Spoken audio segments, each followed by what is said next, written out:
Arvadı ilə dalaşandan sonra qeyri-adi gücə sahib olan kişinin inanılmaz rekordu. Xoş vaxtlı, kir dana, bəsdi dana ta. Fatma kim demiş gəlinləmə? Sitat gətirmə, gətirmə.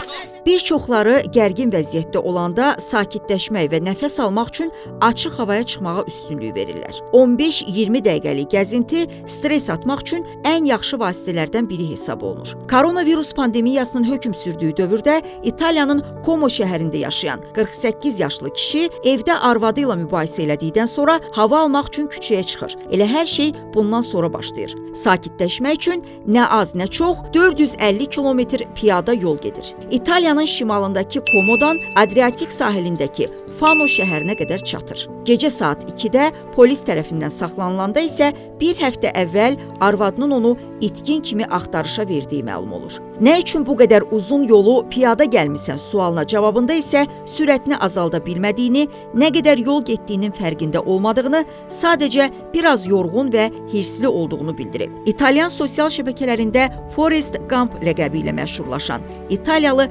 komendant saatını pozduğuna görə 400 avro cərimə olunaraq arvadına təhvil verilir.